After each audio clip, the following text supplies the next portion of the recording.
Halo teman-teman, perkenalkan nama saya Alfa. Di sini saya akan membahas tentang strategi akuisisi, jurus kilat perusahaan mendominasi pasar teman-teman. Nah, sebelumnya teman-teman pernah dengar nggak sih kenapa perusahaan besar tiba-tiba mencaplok perusahaan lain? Nah, itu bisa dinamakan akuisisi teman-teman. Nah, ini bukan drama perebutan kekuasaan, bukan. Tapi strategi bisnis paling agresif untuk tumbuh. Hari ini kita akan bongkar tuntas apa itu akuisisi dan kenapa ini jadi jurus andalan para raksasa bisnis. Nah, akuisisi. Apa sih akuisisi gitu kan? Nah, akuisisi adalah ketika satu perusahaan membeli sebagian besar atau seluruh saham perusahaan lain. Yang mana pembeli harus memiliki saham mayoritas lebih dari 50%.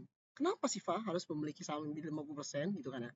Karena dengan kepemilikan mayoritas, mereka otomatis punya hak kendali penuh nih, gitu kan, atas manajemen dan operasional perusahaan target. Bayangkan, nih contoh analogi sederhananya ya.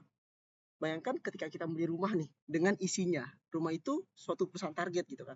Kita bisa memiliki asetnya, karyawannya, pasarnya. Jadi kita tuh tidak perlu repot-repot untuk membangun dari nol lagi gitu kan teman-teman ya. Nah, sekarang pertanyaan lanjutannya adalah apa sih tujuannya? Tujuan utama melakukan akuisisi gitu kan. Nah, sebenarnya tujuan utama melakukan akuisisi itu terbagi menjadi 4 teman-teman. Pertama adalah ekspansi pasar instan. Jadi apa maksudnya? Perusahaan dapat langsung masuk ke pasar baru atau mendapatkan basis pelanggan besar tanpa melalui proses pemasaran yang panjang.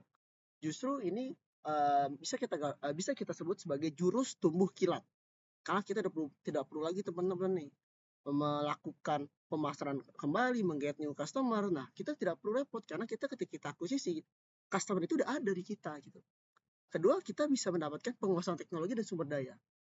Nah, jadi ketika kita melakukan akuisisi, kita bisa langsung mendapatkan hak paten, teknologi yang canggih, atau talenta-talenta hebat yang dimiliki perusahaan target. Ini namanya mencuri star gitu teman-teman ya. Ketiga adalah peningkatan skala ekonomi. Dengan menggabungkan operasi, biaya per unit produksi bisa ditekan.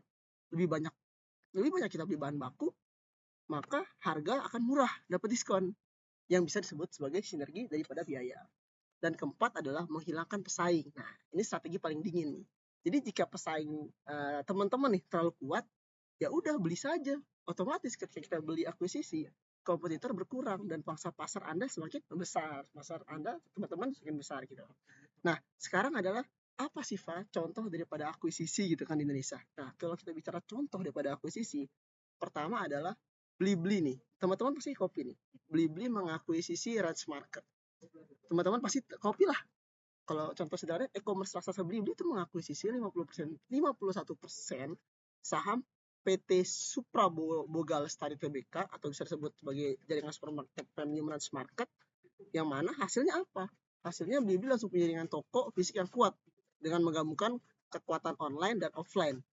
Contoh keduanya adalah Excel Axiata mengakuisisi Linknet. Nah, Excel Axiata ini membeli saham mayoritas PT Linknet atau penyedia internet first media. Tujuannya adalah untuk memperkuat layanan konvergensi, yang mana XL ini tidak hanya jago di internet seluler, tapi juga langsung punya infrastruktur internet yang mapan di kota-kota besar. Nah, teman-teman bisa nanya nih, terus conclusionnya apa, Pak? Conclusionnya apa gitu kan?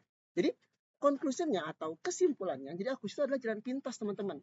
Jalan pintas dan jurus yang agresif untuk menjadi penguasa pasar. Ini bukan sekedar membeli, tapi membeli kendali atas masa depan bisnis. Nah, sekarang teman-teman bisa komen nih, mana sih, Pak, akuisisi yang menurut teman-teman paling cerdas? Komen di bawah ya, dan jangan lupa like. Thank you, teman-teman.